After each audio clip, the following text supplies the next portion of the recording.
Unified 911, anong matutulong namin sa'yo? Anya ti maitulong mi ken kapo. Anong may tatabang ko sa Unsay imo? akong ikatabang nimo? Ngini makadabang na misal ka no? Sa anumang wika o dialekto, may tulong na darating sa iyo.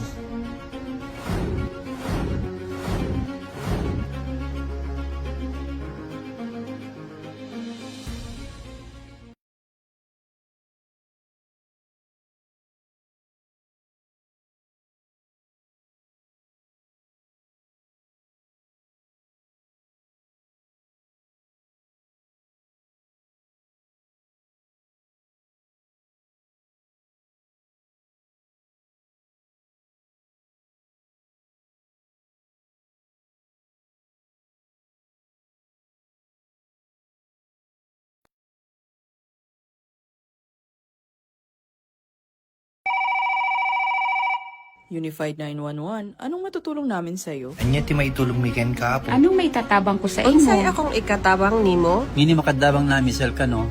Sa anumang wika o dialekto, may tulong na darating sa iyo.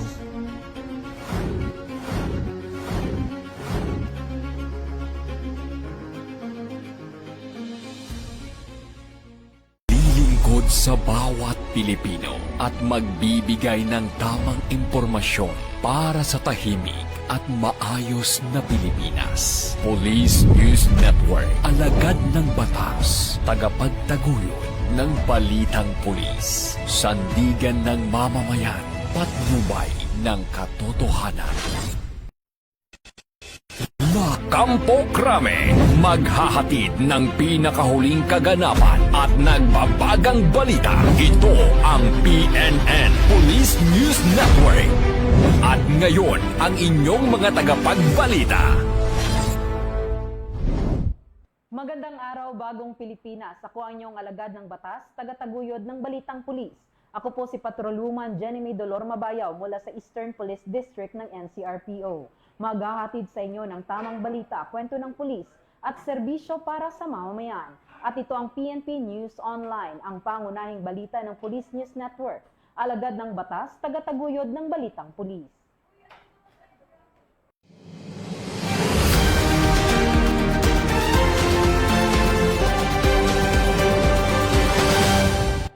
Narito ang mga balitang hatid ng ating PNN correspondents mula sa iba't ibang panig ng bansa.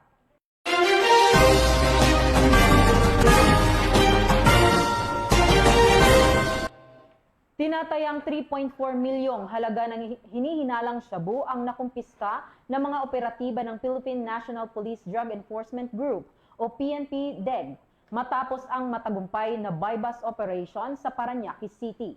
Patrolwoman Rezalie Umalay sa balita. 3.4 milyong halaga ng hinihinalang shabu ang nakumpiska ng mga operatiba ng Philippine National Police Drug Enforcement Group sa isinagawang intelligence-driven buy-bust operation sa Barangay Don Galo, Parañaque City.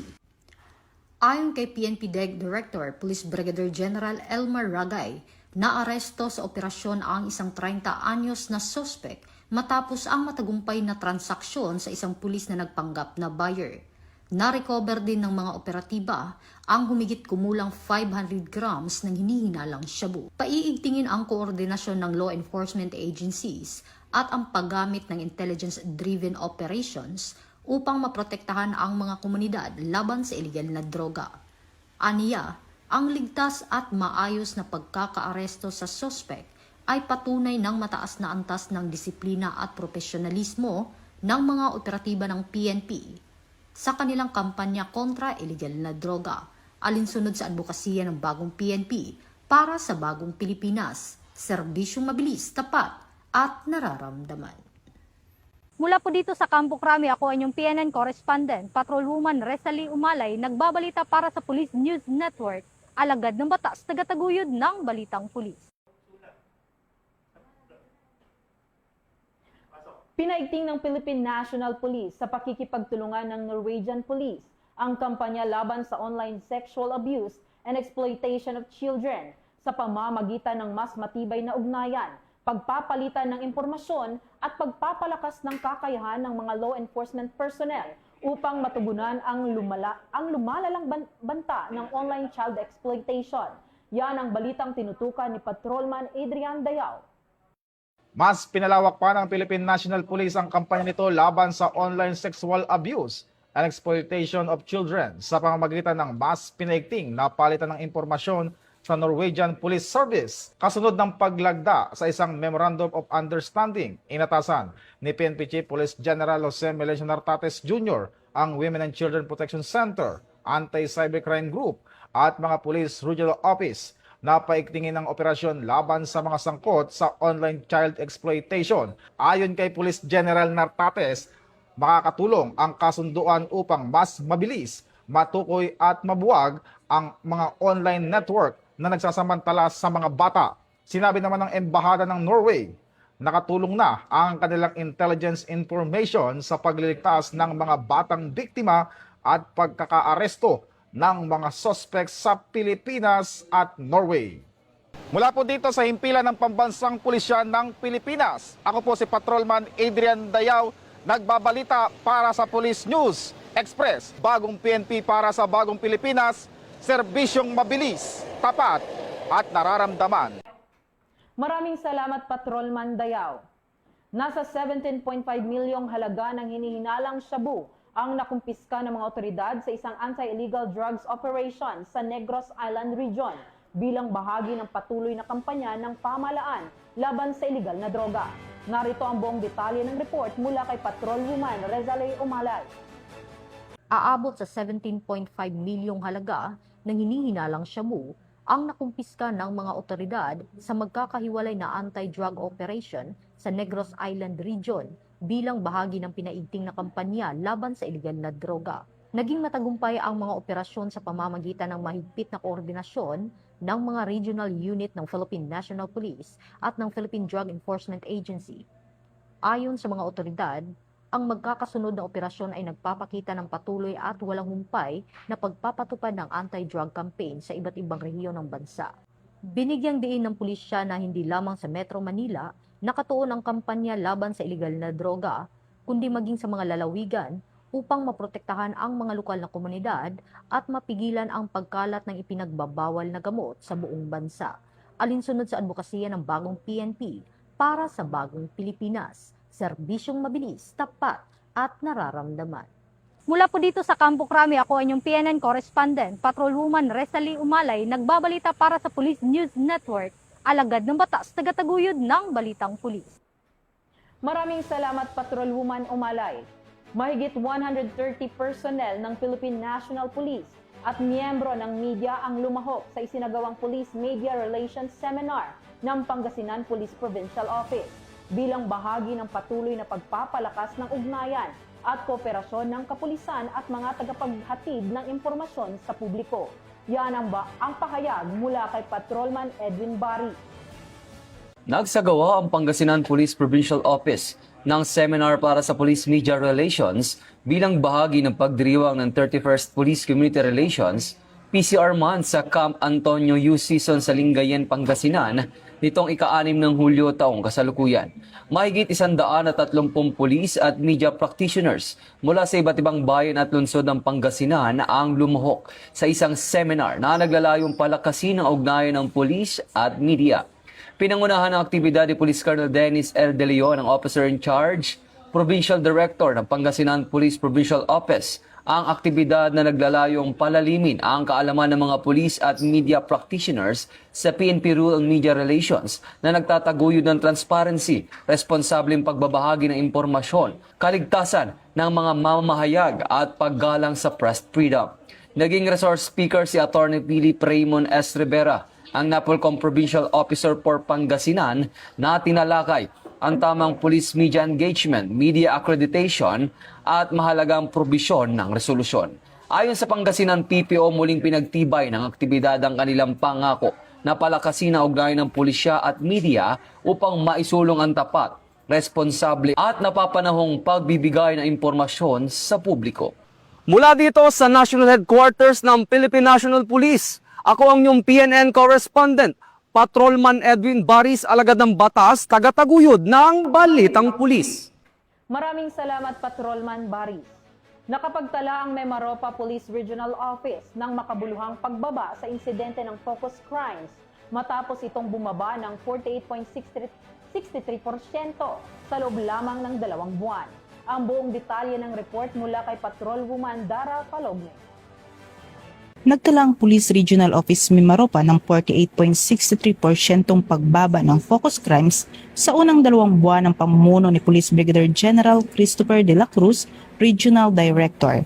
Batay sa datos mula Mayo 8 hanggang Hulyo 6 ng taon, bumaba sa 74 ang naitalang focus crimes mula sa 183 kaso noong kaparehong panahon noong nakaraang taon. Kabilang dito ang murder, homicide, physical injury, rape, robbery, theft, carnapping at motor napping. Bumaba rin sa 11.2% ang kabuuang crime incidents at 24.68% ng peace and order indicator crimes. Ayon kay Police Brigadier General de la Cruz, resulta ito ng mas pinaigting na pagpapatupad ng Fight Crimes Framework at DLX Strategy na naglalayong mapalakas ang police deployment, crime prevention at pakikipagtulungan sa mga lokal na pamahalaan at komunidad. Nanindigan naman ang Police Regional Office Mimaropa na ipagpapatuloy ang mga hakbang upang mapanatiling ligtas at mapayapa ang buong rehiyon. Mula dito sa Campo Crame, ako ang inyong PNN correspondent, Patrolwoman Dara Palogne, alagad ng batas, tagataguyod ng balitang pulis.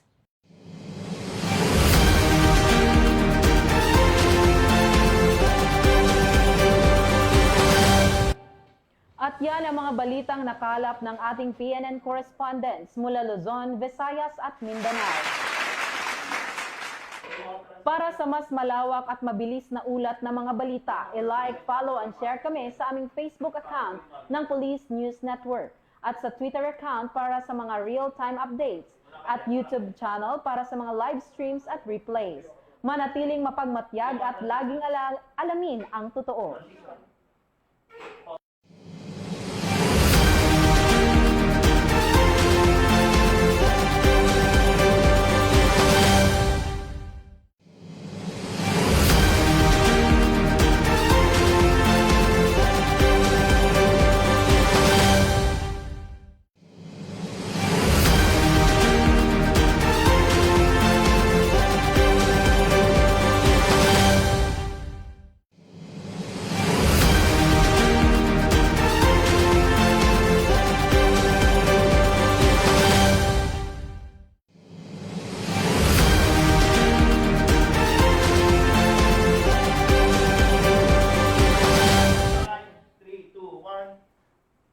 Bago po tayo magtapos, kasama po natin ngayon dito sa studio ang PNP Patrollers Volleyball Team.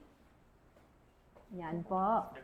At ma'am, baka may gusto po kayong sabihin po with regards po sa inyong napanalunan po. Kami, very thankful kami. We are actually the defending champion of the UNTV Volleyball League. Pero recently is bronze nakuha namin. But still, very thankful kami kasi may opportunity kami na ipakita yung passion namin sa sports as well as championing for the PNP na yung active lifestyle. So we are promoting that among the PNP personnel as well as the public. And right now, next league kami, AFP PNP Olympics. So for now, muna kami, balik duty muna kami since nakapag-bronze medal kami in a match versus Comelec. Ayun, baka may gusto po kayong pasalamatan? Unang-una po, pinapasalamatan po namin ang buong Philippine National Police Organization, kay Police General Jose Melencio Nortales Jr. po, sir, and the rest of the command group, as well as sa amin pong director from Headquarters Support Service Police Brigadier General Manuel J. Abrahena, and sa lahat po ng mga sumusuporta sa PNP Lady Patrollers. Ayan, bago po, baka pwede pong magpakilala po ang lahat ng miyembro. Ako po ay si Police Corporal Caressa Vicente from ABSE Group, Team Captain at position ko po ay Libero po. Ako naman po si Patrolman Entezar B. Bangcola, currently assigned po sa Headquarters Support Service po. At ako po ang setter ng PNP Lady Patrollers. Yan.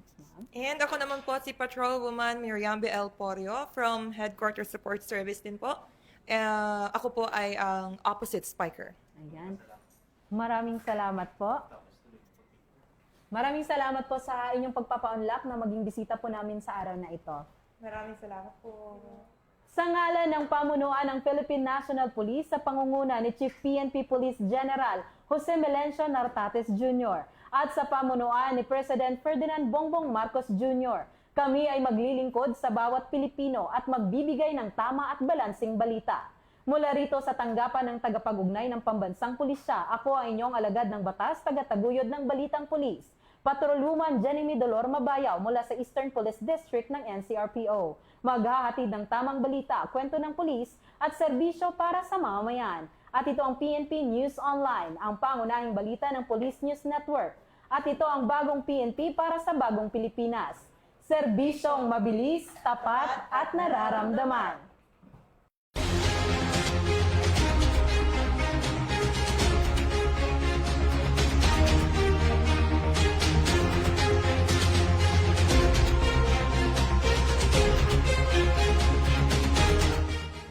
Police News Network, alagad ng batas, tagapagtaguyod ng balitang pulis.